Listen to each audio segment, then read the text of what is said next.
G'day fellas, another build for you boys. We've got a sort of fire zoomancer type build. We're using fire wraiths, fire mages, fire zombies, and a fire golem. I'll just show you on the training dummies real quick the damage. I want to keep this video as short as possible for you guys. Alright, so this is it. We've got the zombies. They do kill threshold for executing bosses and low life minions. Got a bunch of ignite chance, a bunch of ignite damage. The zombies kind of bring themselves back to life with the rings that I'm wearing. You do still need to cast them. They're not 100% sustained, but that's okay. The zombies vomit, which just stacks ignite chances while they're vomiting. The fire mages, we can use them to teleport around, like so. Okay. And we got the Dreadshade, obviously. Every minion build has to have the Dreadshade, it's too strong. Yeah, so that's that. Let's get right into it. Let me get away from here so the audio doesn't break our brains. Alright. So, I'm currently level 86. It's a reasonably geared character, not crazy or anything. But let's look at the gear that I'm using currently, which is here. Okay, so we've got a helmet with fire damage, minion fire damage, bone golem levels, health, fire res. We've got an amulet with increased minion damage. So I'm not using this amulet at the moment because damage over time doesn't crit, so crit multi at the moment isn't worth it. But I will look into this further. We are using Mantle of the Pale Ox, great for any minion build that wants to go a little bit higher in corruption for the damage reduction to yourself, redirecting damage to your minions. It also has They have a lot of percent life and other good stuff on there as well. Okay, the belt, I've just got a crit avoid belt with some minion health on it. It's nothing special. This will probably be the next thing I change out. These are the rings, cycle of the putrescent. I've rolled minion damage. I was trying to go minion damage like int on there, but you know, we get what we're given. Zombies have a chance to resurrect equal to 100% divided by the number of your zombies. So I should sustain 2 zombies all the time, and I can have up to 6. So you can see I've got 2 at the moment. If I summon all 6, they'll slowly blow up and die as we're doing the rest of this video, but they should sort of sustain. Got another one here. This one did roll in, so happy days. These, I don't know why I'm wearing them at the moment. I'm sorry. These boots, I will be swapping these out for a 2LP version with move speed on them. Move speed in. They're just on a different character at the moment, so I haven't bothered changing the gear over. Offhand, I've got a +4 to Skelly Mage. Offhand, the necrotic damage is kind of meh, and some fire res. But yeah, try and get yourself a nice rolled one of these. They're pretty cheap as well on the auction house if you're a trader. For gloves, I am thinking about getting a nice pair of Jura's Obsessions to replace.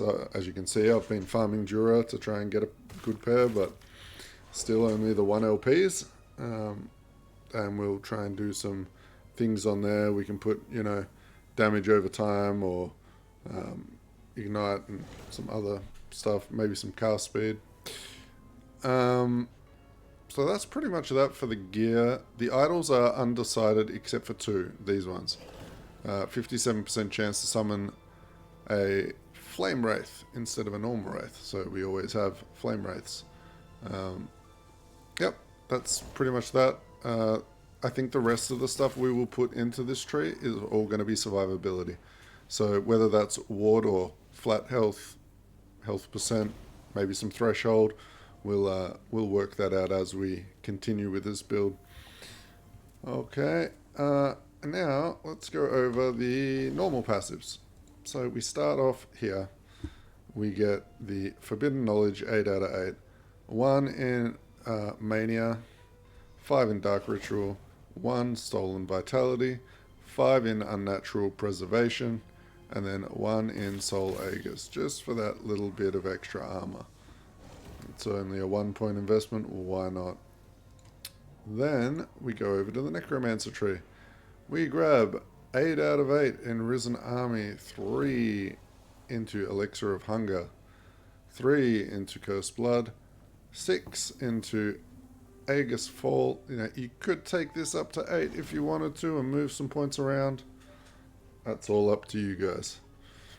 5 into Fanatic Summons. This is a really powerful node. Along with a River of Bones, also very powerful. This whole top row is really powerful. 10 more int.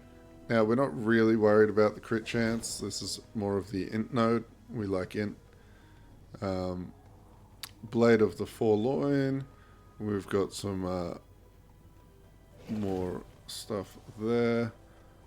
Some reses, some haste, an extra skeleton, health, and minion fire damage. Currently, I am going to be maxing out this node to get more int, and then eventually maybe this node. Well, actually, this node, because the ignite chance does go to your minions. Actually, I should probably swap this node over and do that one first, to be honest. Okay. Now, for the skills, the nice and easy part. And the best part about this build, you can play this build from level 1. Alright? It might be a little bit slow at the start, but you can play this build. Just get some skeletons, normal skeletons and your zombies, and go through, slowly unlock this stuff. You'll be fine. So, the main damage dealer in our build is the Skeleton Mage. We are coming from here, we are going straight down through Putrid Essence, down and grabbing Pyromancer. We are then grabbing Inferno and Flame Rot, maxing that out, so we always have Fire Mages. Then we are going to the right, we are taking Grey Merchant, and we are getting an extra Skeleton Mage. Then from there, we are coming up here, we are grabbing 2 points into this for the attack cast speed. Then we're going to grab 2 points into Frenzy. 1 point, 1 point. Okay, that's the order we want to do this in. Now, you can choose whether or not you want to invest into this node. You can also get a Champion Ring Affix to help teleport them around. But up to you. Splintered Dominion. So I've been testing different things out, because you can, like,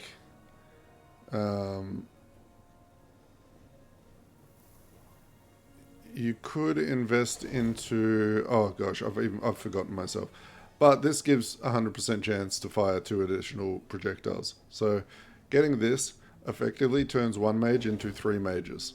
Okay.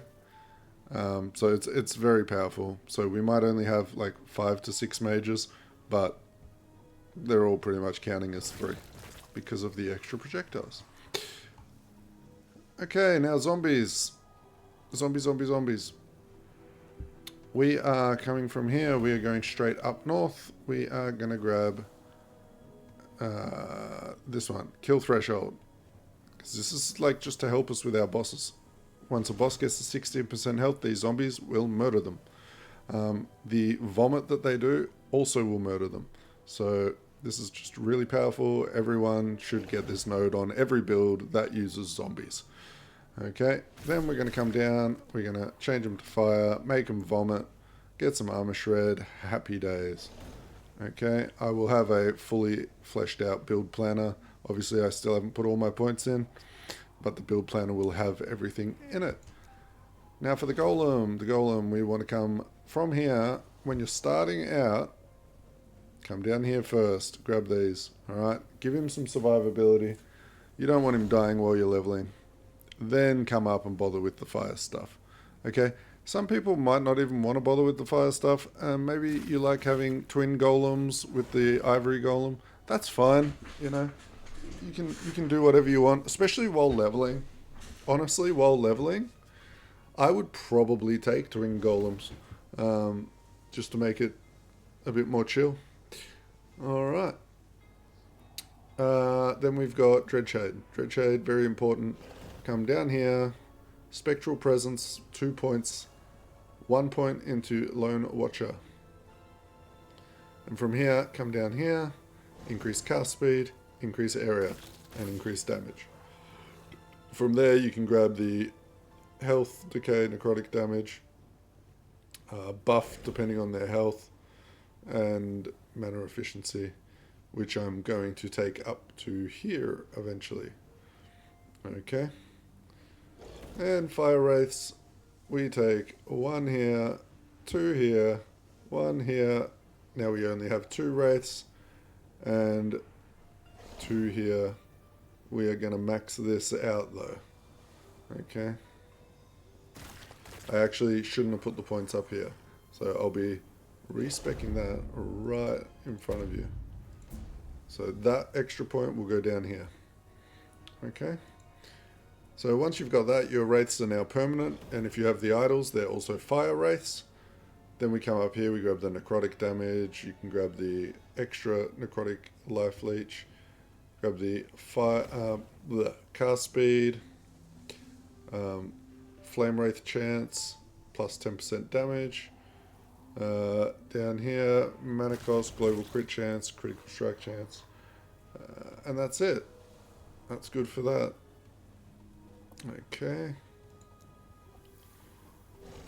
and that is the build. Very easy to get going. Just go for lots of minion damage, get your survivability up personally.